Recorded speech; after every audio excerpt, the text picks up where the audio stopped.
Magical girls have always been a little bit gay. Sorry, but it's true. Broadly speaking, magical girls have always represented a duality of femininity. Average girl by day, beautiful, powerful warrior by night. Magical girls cultivate a secret identity that represents a truer version of themselves. They eventually find other magical girls who share in this duality, becoming a chosen family fighting to vanquish malevolent forces who seek to bring violence and hatred into our world. It's not that these themes aren't applicable to the straights, but the queer undertones of the magical girl genre are pretty hard to dismiss. Because when magical girls aren't being subtle about their queerness, they're being downright explicit. We have the canonically queer relationship between Sailor Uranus and Sailor Neptune in Sailor Moon, the love Tomoyo has for Sakura that goes unrequited in Cardcaptor Sakura, and perhaps most famously, Utena and Anthe from Revolutionary Girl Utena. I could go on, but the point I'm trying to make is that the magical girl genre is a rare space in media where power and femininity go hand in hand. You can be powerful in a frilly pink dress or in a military jacket fit for a prince. And that freedom of gender expression holds quite a lot of queer appeal, especially when this freedom of expression comes with the call to protect a world from bigotry, hatred, and discrimination through the power of love, friendship, community, and acceptance. And then there's the world of Mahou Shoujo Madoka Magica. Madoka Magica has been called a lot of things since it first aired in 2011. A deconstruction of the magical girl genre, an anime Faustian tale, a modern tragedy, and I would love to talk about deconstructionism and how it applies to Madoka and how it doesn't. I would love to talk about Faust. I would love to discuss how Madoka falls into the Grecian tradition of tragedy, but dear viewer, lower your expectations because I'm here for the gay shit. Okay, I lied. I'm also going to be talking about Faust because I can't help myself and it's thematically relevant. The queerness in Madoka Magica it's interesting. It's more blatant than the 90s magical girl shows of my youth, but it also dances around any clear confirmation of its queerness, padding things out with enough plausible deniability to dismiss these relationships as platonic. To see this in action, we don't have to look farther than one of the show's creators, Gen Urobuchi. In a now famous Nitro Plus Q&A at Annie Magic in Germany, Urobuchi was asked point blank, "Is Homura in love with Madoka?" Answer, probably. Question, why did you choose to portray a homosexual love? Answer, I don't think it's that special. A really strong friendship turns into a love-like relationship without the sexual attraction, in their case. I know much has been said about this particular quote, but I want to give Urobuchi a little grace. I cannot speak to what is in his head or in his heart, so I don't want to make any accusations or judgments about Urobuchi based off of one interview that translated his Japanese to German to English. But in a 2025 interview with The Gamer, Urobuchi gave a very similar answer when he was asked. This is somewhat of a self-indulgent question, but over the years, a lot of fans have come to interpret the relationship between Madoka and Homura as romantic and familial. I'd love to hear your take on it as the writer behind them. Gen Urobuchi. I've often heard that adolescent girls can sometimes form extremely intense emotional attachments to each other. It makes me wonder if such weighty relationships exist more commonly than we think among young girls. Then again, that might just be the misguided assumptions of a man in his 50s.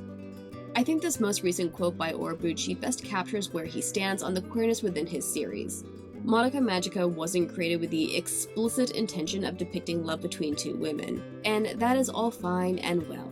But the way Urobuchi has chosen to portray female friendships is, well, it leaves me with a lot of questions, especially when, regardless of Urobuchi's intentions, Madoka Magica has been embraced by the Yuri community, with Homura Akemi in particular hailed as our Sapphic heroine of sorrows.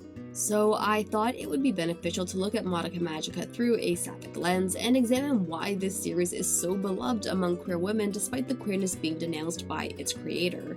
There will be Sapphic yearning, there will be queer film analysis, and there will be spoilers. Although Madoka Magica is best known for how it teases viewers into believing it's just another Barbie pink magical girl show with cute girls wearing cute clothes who fight to protect love and friendship, we actually begin Madoka Magica in the pit of Madoka's dark and dangerous existential nightmare. The opening scene invokes tropes we've seen in Princess Tutu, where duck dreams they are, well, a duck who hopes to one day dance with the prince. Or even Cardcaptor Sakura, where Sakura dreams of someone calling to her while she is dressed as a magical girl. We later learn that these are not merely dreams, but premonitions that bind our magical girls to their fated love. Duck dreams of Mytho, Sakura dreams of Lee. This trope is not exclusive to the magical girl genre. It's in Scott Pilgrim, in Dune.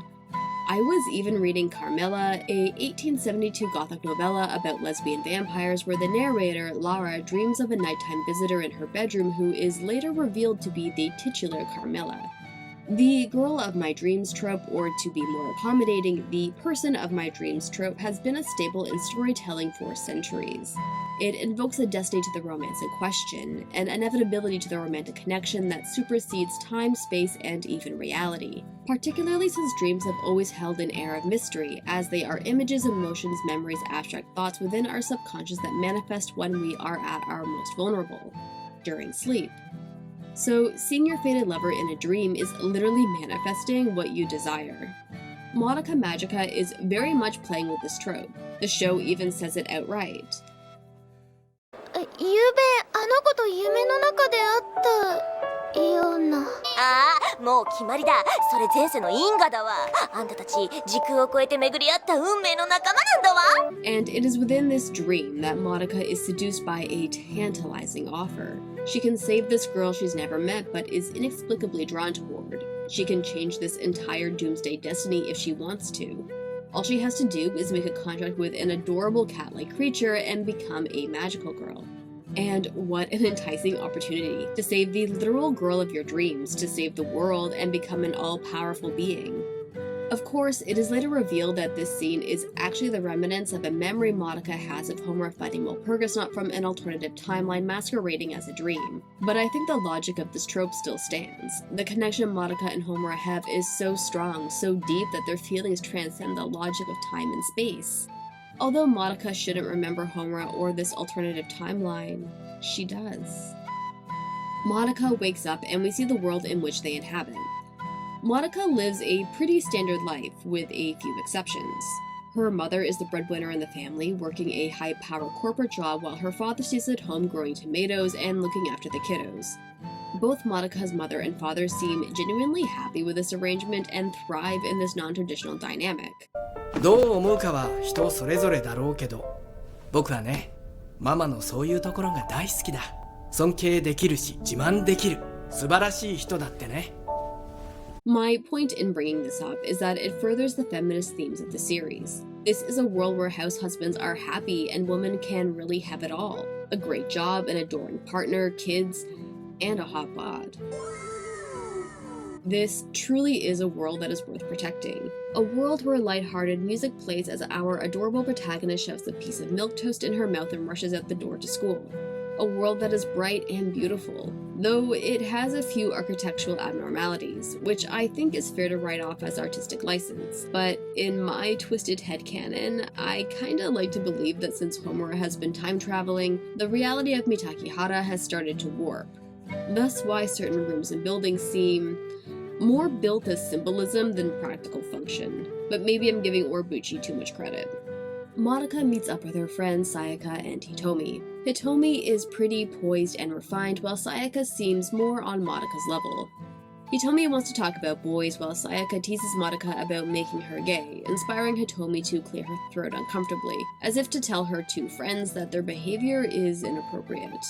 Although this scene gives queer vibes, this scene is very much played for laughs and is meant to show us how immature Sayaka and Madoka are in comparison to Hitomi. This seems like a really small thing to be harping on, but this scene is doing two things. One, it is making you think about the potential Sapphic identities of these two characters, and two, reinforcing the Sapphic vibes of Madoka dreaming about becoming a magical girl to save a mysterious young woman. And this vibe becomes actual text when the girl of Madoka's dreams is revealed as the new transfer student in their class. Everyone is enthralled by Homura Akemi. She's beautiful, she's smart, she's super athletic, and Madoka can't keep her eyes off of her. She feels this pull toward Homura that makes her blush uncontrollably, invoking yet another trope in romance anime. Homura takes Madoka aside and they have a private moment together. Madoka trips over her words while Homura is brisk, cutting the conversation of any niceties while delivering a cryptic monologue about how Madoka should stay true to herself and never change. Madoka, quite rightfully, is weirded out and can't sort out her strong pull toward Homura and Homura's unfriendliness, and that creates intrigue as a viewer. How will Madoka's sweet nature overcome Homura's prickly exterior? This comes to a head when Madoka and Sayaka see Homura hunting down a cute little alien cat. Aww. Although Homura's motives are a mystery this early in the series, even on a first viewing, I had my doubts that Homura was the villain of the show. Because, just like you, dear viewer, this is not my first anime, and I know an enemy to lovers trope when I see one. I know in the dark marrow of my bones that when Homura reveals her intentions, she will trauma dump on the audience and justify her propensity to harm cute alien cats. Upon that revelation, Madoka will break down Homura's steel walls and win the heart of the girl of her dreams. And I know I am right-headed in thinking this because despite the numerous red flags about Homura's cold demeanor and readiness to harm cute animals, Madoka is still drawn to Homura. But Homura keeps her distance, although she's always hovering around, practically stalking Madoka so she can swoop in and save her at the first whiff of danger. Did you follow me? I feel very protective of you. So you followed me? I was trying to keep a distance unless you needed my help. But despite it being pretty clear that Homura is trying to protect Madoka, the way she questions Kyubei's authority and seems uninterested in using her magical girl powers to selflessly fight witches and familiars doesn't win Homura any friendship points with Mami or Sayaka. But Homura proves her capabilities as a magical girl when Mom fights it. This is the moment that many will say Madoka Magica reveals its hand, that its cute moe magical girl facade begins to crack. But if you've been paying attention and weren't completely swept away by the cutesy art style, and I don't blame you if you were, it's literally the design of the show, this shouldn't come across as too much of a surprise. We've known since scene 1 that there is a dark, dangerous side to this world, and Homura's cryptic warnings signal that being a magical girl isn't the grand adventure we've come to expect from the likes of Sailor Moon and Cardcaptor Sakura.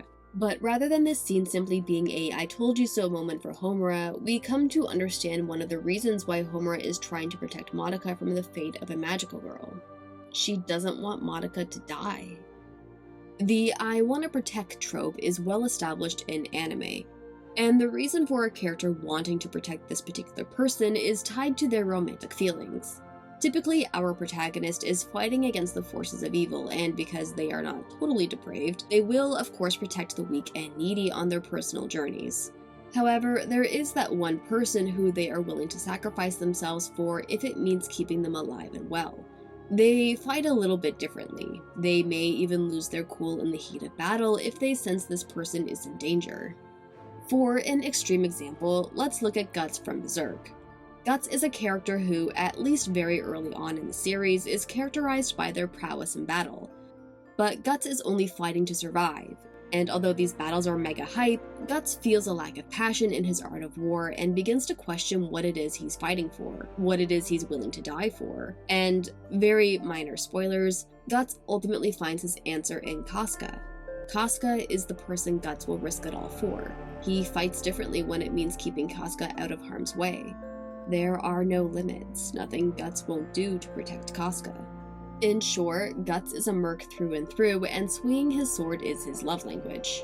This is a credo shared with warriors of all stripes across anime. All they know is battle, so when it comes to expressing their love for someone, it is in the severity of which they fight. This fighting as a love language is present in how Homura protects Madoka. Homura won't fight witches or familiars unless they pose a direct threat to Madoka's safety. She looks out for the other magical girls, sure, but it is nowhere close to how she puts her literal life on the line over and over and over to ensure Madoka is protected. But Homura's desire to protect Madoka doesn't only manifest itself through physical combat. Mami's death rattles Madoka. Seeing your magical girl idol getting beheaded will do that to a girl. In a haze of melancholy, Madoka goes to Mami's home. She observes the sterile rooms devoid of life and breaks down crying from guilt. It is then that Homura appears and consoles Madoka, telling her not to blame herself for what happened to Mami. This scene builds Homura and Madoka's emotional bond. Although Homura keeps her physical distance from Madoka, giving answers that are blunt and precise, she is trying to protect Madoka from her feelings of sadness and guilt. Homura lets her guard down a little and answers Madoka's questions about what it means to be a magical girl. This scene is a bit of an exposition dump where we learn the rules of this magical girl universe. Magical girls aren't guardians protecting love, friendship, and kindness from the forces of evil. They are warriors fighting to keep their wishes alive. There is no gratitude, thanks, or praise in being a magical girl, and Homura fully expects that she will be quickly forgotten when she falls in battle. This really bothers Madoka, and in a irrational fit of emotional fervor, tells Homura that she will never forget her. Homura's steely exterior doesn't break, but we can sense some tension between her and Madoka, as if Madoka's words have struck a nerve with Homura. On a second viewing, we understand that Homura is stealing her emotions because Madoka has forgotten her. Madoka has no memory of the history they share or exactly how deep her connection with Homura goes. And yet, there is an emotional bond that still remains, unseen yet understood. This interaction with Madoka and Homura does a few things. It clarifies what it means to be a magical girl, and it strengthens Madoka and Homura's relationship. But most significantly, during a moment of emotional duress, Madoka turns not to Sayaka or her mother or even Kyubei to quell her sadness. She turns to Homura, as if subconsciously she knows she can trust Homura to help her carry her emotional burden, and Homura lets her guard down a little to protect Madoka from her feelings of sadness, anxiety, and grief. It's something we see repeated again when Sayaka makes a contract with Kyubei. Madoka is concerned about the dangerous job her friend has signed up for and turns to Homura for comfort. But just like the previous scene, Homura gives Madoka the hard truth about what it means for Sayaka to be a magical girl. These scenes might seem repetitive, and they kind of are, but they reveal that despite Homura's coldness, she and Madoka do share an emotional bond. Madoka opens up to Homura about her anxieties concerning Sayaka, and in turn, Homura admits her failings, that she's been so focused on protecting Madoka that she has failed to protect Sayaka, which ends up pushing Madoka toward her fate of becoming a magical girl. It's these little moments that help to build Madoka and Homura's connection as not just something physical, but one that is psychological and emotional. It is around this time that we learn that even among magical girls, Homura is unusual. Kyubei reveals he had to have made a contract with Homura in order for her to become a magical girl, but he seems to have no memory of that ever happening, and thus has no idea what Homura's powers are or what her motives might be concerning Madoka. What I love about this element of storytelling is that while all the other magical girls concern themselves with grief seeds and not dying while fighting witches, Homura seems to be concerned with a greater existential threat centered around Madoka becoming a magical girl. It creates some mystery and conflict that keeps upping the stakes of the series. Not only are we concerned with our magical girls just surviving their encounters with witches and collecting grief seeds to purify their soul gems, we wonder what terrible fate is in store for Madoka, our plucky average girl TM, when she inevitably becomes a magical girl. This builds to Homura plotting with Kyoko to team up against a powerful witch, Walpurgisnacht. The name in itself is a reference to Walpurgisnacht, the Christian feast of St. Walpurga's canonization. While missionaries were persecuting pagan beliefs in witchcraft, good little witches across Europe used the celebration of St. Walpurga as a disguise to celebrate their pagan beliefs. Walpurgisnacht in the modern day is essentially Halloween in April. You dress up, sing songs, play pranks, light bonfires, and when the flames die down, you and your lover jump over the fire together. We can draw parallels to the real-life pagan folk festival of Walpurgisnacht and Walpurgisnacht, the witch in Madoka Magica. The evil Purgisnacht arrives, all the magical girls in Mitakehara, Japan will dress up in their magical girl uniforms and fight this great, powerful witch, and Homura is fighting to survive the night with Madoka at her side. You could even say that Homura hopes to hop over the flames of Walpurgisnacht's defeated body with Madoka. But, truthfully, I'm not sure Urabuchi is well versed in the pagan traditions of Walpurgisnacht. Rather, in invoking Walpurgisnacht, Urabuchi was likely making a reference to Faust by Goethe. And I'm going to get into the parallels to Faust in greater detail. I'm sure you're all excited about that. But for now, all you need to know is that in Faust, the festival of Walpurgisnacht is an annual gathering of witches and spirits at the top of the Bracken in the Harz Mountains, where a satanic bacchanalia ensues. This is meant to symbolize Faust's descent into hell and depravity. With that information in mind, we can see similarities between the satanic celebration of Walpurgisnacht in Faust and Walpurgisnacht in Madoka Magica. Both embody the many faces of evil and our protagonist's descent into, for lack of a better term, hell. And unfortunately for Homura, her odds of surviving Walpurgisnacht aren't looking too hot as the magical girls in Mitake Hara drop off like flies. Sayaka slips into despair and becomes a witch that Kyoko is forced to destroy, which I may or may not discuss further in its own separate video.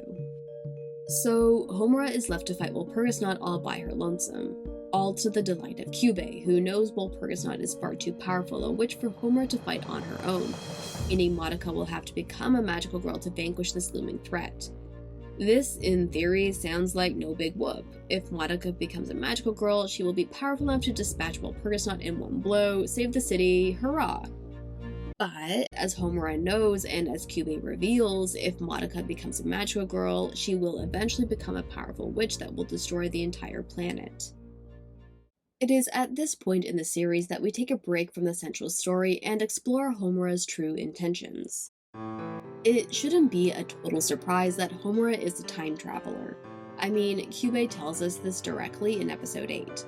But episode 10 reveals a Homura we haven't seen before, a nervous, fidgety Homura who is the complete opposite of the Homura we have come to know. She's easily overwhelmed, stumbles over her words, she can't do basic mathematics, she sucks at sports, she's terrible at everything. Despair gets the better of her and she enters a witch's labyrinth. But just when she's about to be consumed by her misery, Homura is saved by Madoka and Mami. It truly is a reversal of roles. Homura is the one who is pathetically average, even below average, and longs to be part of the magical girl life because Madoka and Mami make it look so damn cool. But when Walpurgisnacht arrives, Homura is forced to watch Mami and Madoka succumb to their foe. As Madoka draws her last breath, Kyubei offers Homura the opportunity to make a wish, and Homura wishes to relive meeting Madoka, but with the power to protect her.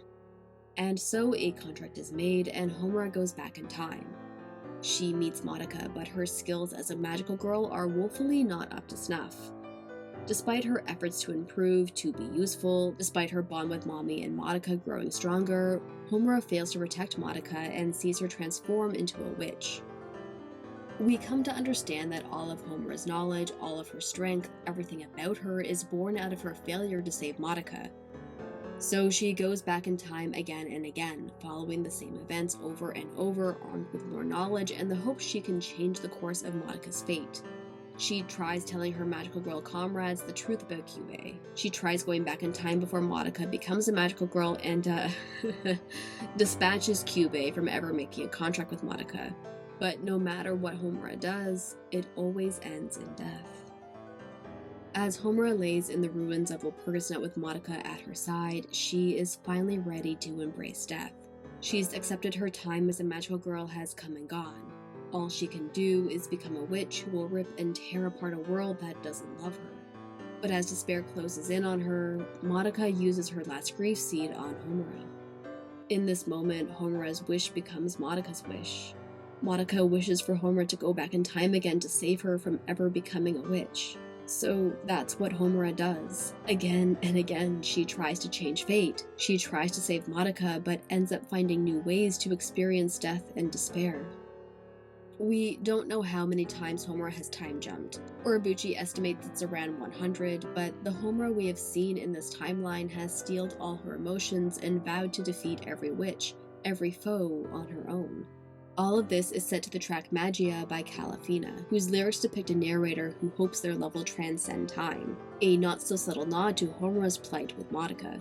This episode, for me, justifies Homura's ominous warnings and odd behaviors throughout the series. She's keeping her distance from Madoka not only out of fear for her feelings for Madoka, but because she knows that in all likelihood, she's going to have to void this timeline and start again after seeing Madoka die in some fucked up way. Homura becomes a machine built for a singular purpose, to save Madoka by defeating Walpurgisnacht, even if that purpose is to stay in this time loop forever, even if it means Madoka will never fully understand the depth of her feelings. If that's the only way to keep Madoka alive, that's what Homura will do. The irony of this is that Homura has inadvertently sealed Madoka's fate. Madoka Kaname, an ordinary girl in every possible way, should not have an enormous magical potential. However, Madoka is destined to become a powerful magical girl, destined to become a witch so powerful it will destroy the earth because Homura has made Madoka the literal center of multiple worlds by going back in time again and again for one sole purpose: to keep Madoka safe. As a result, Homura has not only made Madoka the center of her wish, her singular purpose for constantly going back in time to rewrite history, but has made Madoka the central axis of the entire universe and tied every possible timeline to Madoka's life. It's not out of the realm of possibility to do this as a friend, but considering the girl of my dreams trope, the I wanna protect trope, and as we now see, the doomed lovers trope, not only are we deep into the Sapphic love story trifecta, whether Orobuchi wants to admit it or not, he is trafficking in multiple tropes traditional in romance shoujo that all point to Homura and Madoka being more than just gal pals. On the eve Walpurgisnacht is due to arrive, Homura finally has a heart-to-heart with Madoka. This is the moment we've been waiting for. The moment when Homura's steely exterior breaks and her motives become known to Madoka. Homura tells Madoka she's from the future, that she has all these memories and feelings toward Madoka that Madoka can never understand because they're not from the same timeline. Homura holds Madoka, she nuzzles into her, and tries to put her indescribable feelings into actions.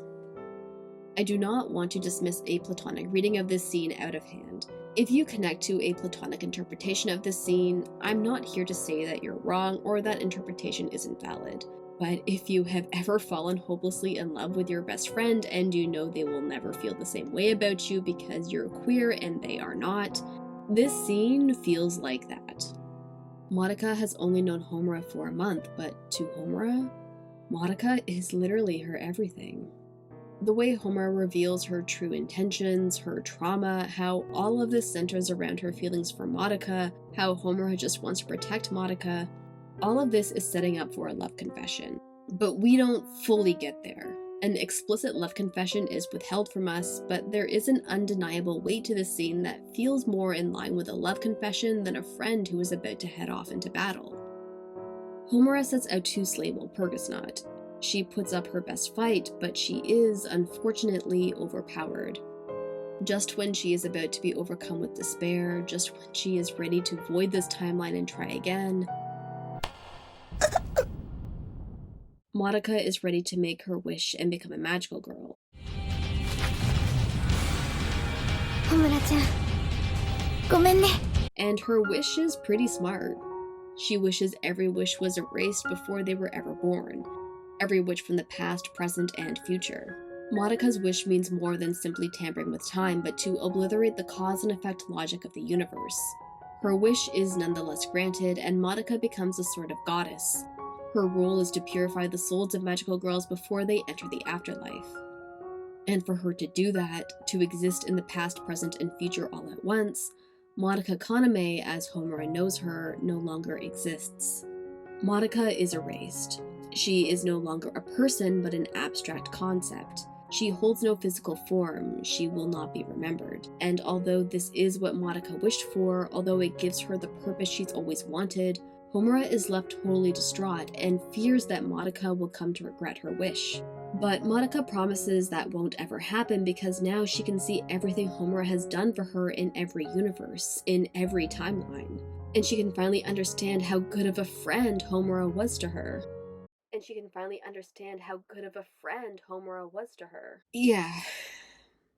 So, Madoka and Homura's romantic feelings have been hinted at since the literal first scene, developed with each episode. Episode 10 very much suggests that Homura's feelings of friendship for Madoka have grown into something deeper and more profound, but in the final episode, when given a chance to confirm the romantic nature of those feelings, Madoka only talks about Homura as being a good friend, and Homura never corrects her. If Orobuchi truly intended for Madoka and Homura to share a strong platonic bond, that's fine. I mean, the name of the final episode is called My Greatest Friend, but the platonic nature of all this is somewhat undercut by the fact that Homura and Madoka are floating around time and space naked and nuzzled into each other.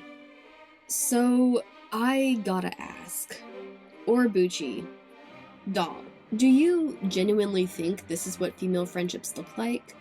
Because accepting you only intended to portray a really strong friendship is true, why for the entire season have you been trafficking in romance tropes? And while you can argue that I'm reading too much into the trope thing because of my perverted queer brain, Madoka Magica is literally the series about taking tropes from the popular magical girl genre and subverting them. It just feels like there was an opportunity here to subvert the trope of our MC magical girl declaring her love for a man by, instead, declaring her love to a woman, especially considering the strong feminist themes of the series. Instead, we fall into the dreaded bury your gaze trope. Madoka is essentially unalived, and the queerness between Madoka and Homura is erased by the declarations of friendship, extending to the literal title of the episode. But maybe my thesis about romance tropes in Madoka Magica isn't doing it for you. And if that's the case, it's time to talk about Faust. I've sort of been expecting you recently for some reason, Dr. Faust. Gen Orobuchi is a curious individual. Despite Madoka Magica literally being about a Faustian bargain, Orobuchi has been dodgy about Faust's influence on his writing. In the same Nitro Plus interview with Annie Magic I referenced earlier, Orobuchi was asked, "Madoka seems to be inspired by Goethe's Faust, and in Psycho-Pass you quoted works from Max Weber and other German writers. How did you discover them, and how did they inspire you?" Answer: the designers from Shaft thought of inserting the quotes from Faust. I only noticed them when people approached me asking about them. My main inspirations are eroge and classic literature. Ugh. Sure, Jan. Orobuchi would later backtrack from the statement, which makes me question how truthful Orobuchi is in these interviews. Particularly since, as the interviewer mentioned in their question, Orobuchi has made explicit reference to German writers and philosophers in other works. I might be able to buy naming the main villain Walpurgisnacht as pure coincidence. It's a cool, intimidating, witchy name, but Walpurgisnacht is far from the only parallel to Faust. Faust is a lot of things I could make a whole other video about, but for brevity, Faust tells the tale of a man, the titular Faust, who makes a bargain with the devil, Mephistopheles. Mephistopheles vows to serve Faust in life, granting their every desire and whim, for the price of Faust's soul. One of Faust's desires is the affections of a pure, innocent young woman named Margaret, aka Gretchen, who Faust seduces into sin. And spoilers in case you actually wanted to read Faust, but in the final act of the play, Faust tries to save Margaret from imprisonment and death. However, Margaret refutes Faust's assistance and chooses to suffer the consequences of her sins. But the Virgin Mary, Mother of God herself, takes notice of Margaret's penance and allows her to ascend into heaven, where Faust is able to follow her into eternity. So, perhaps you can see why I'm skeptical about Orobuchi denouncing Faust as inspiration. Like Faust, Madoka Magica tells the tale of a Faustian bargain, a deal with the devil that exchanges a person's soul for the price of their innermost desires. We see similarities between Cubey and Mephistopheles, two otherworldly creatures with the power to grant wishes in exchange for a human soul. Homura is essentially Faust, a character who sells their soul in the pursuit of gaining their innermost desires, which includes the affections of an innocent young woman whose life they try to save from death and damnation. And we have Margaret reimagined as Madoka, a pure innocent who is seduced into committing unimaginable acts of cruelty.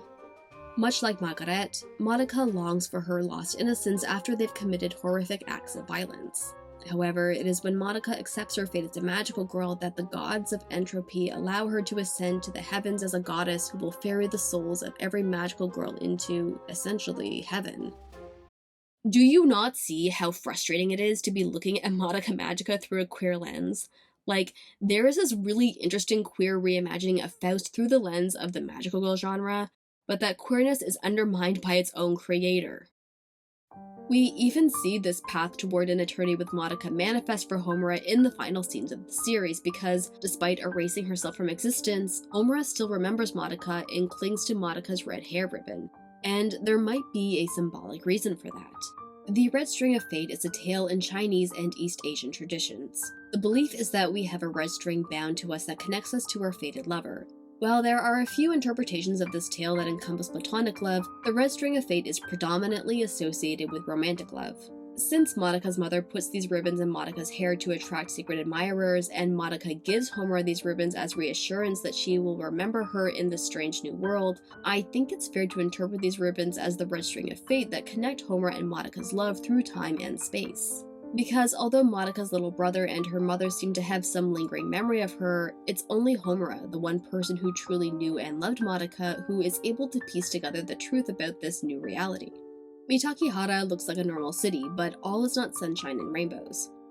Kyubei still exists, and it seems like the incubators have found a new way around Madoka's wish to erase witches and maintain the balance of entropy. They are still using the emotions from magical girls as a power source, they just gave it a new name. Magical girls don't turn into witches, they turn into magical demons, and instead of collecting grief seeds, magical girls collect curses. It all makes you question if Madoka truly got her wish. The series ends with Homura advancing against a horde of magical demons in a desolate wasteland. Madoka speaks to Homura, encouraging her to be brave. We are left with a final message. Never forget, always, somewhere, someone is fighting for you. As long as you remember her, you are never alone. Is there queerness in Madoka Magica? Yes, absolutely.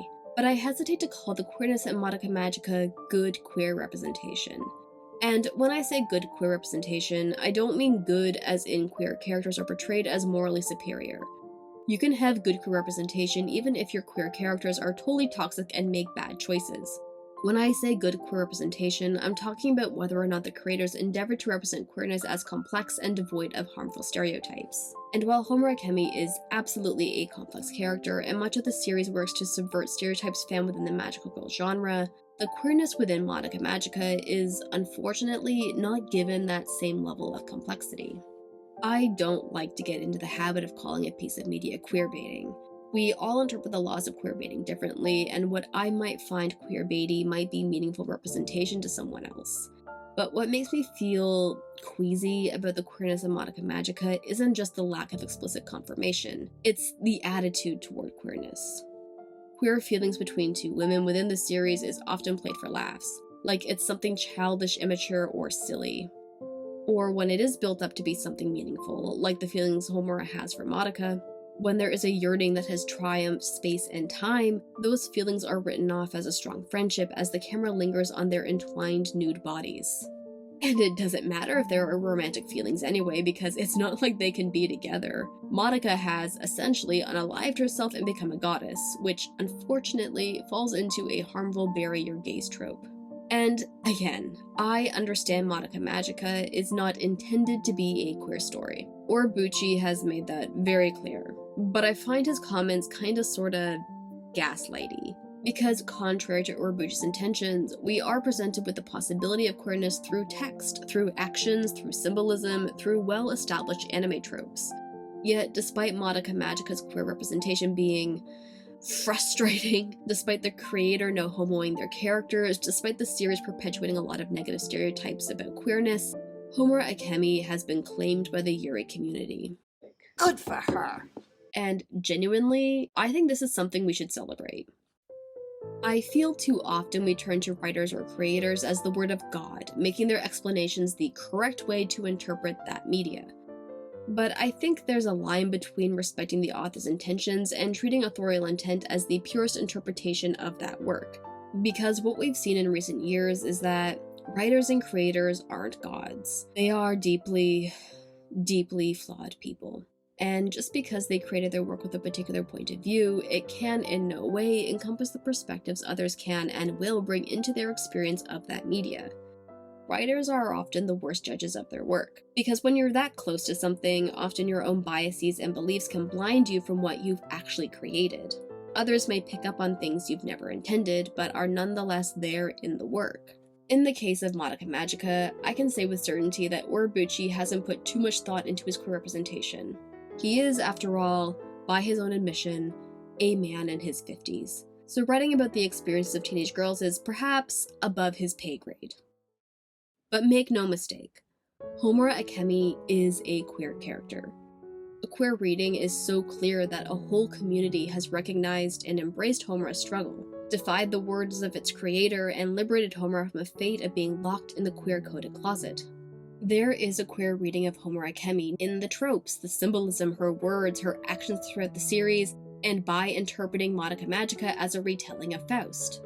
Urabuchi has described Madoka Magica as a cruel story where characters long for connection, to find their place in life, but are ultimately denied that connection. Happy endings are never guaranteed in life, so I think it's fine that Madoka Magica ends without each character getting their happily ever after. But rather than a story that's cruel just to be cruel, where no one really connects and young girls die pointless deaths, isn't a story where our heroine writes her own fate, struggles and fails to achieve her goals, but ultimately found the love and acceptance she craved in a community outside of her animated world, just more compelling?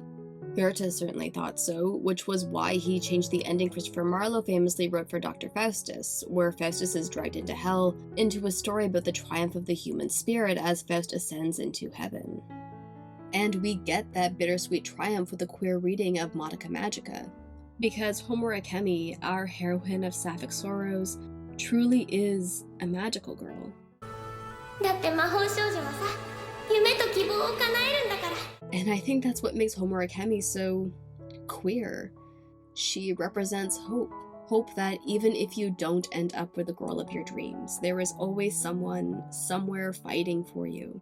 And that someone, as you often find in life, is you. You deserve to fight for your happiness. You deserve to be a beautiful, powerful being. You deserve to be magical. Until Rebellion.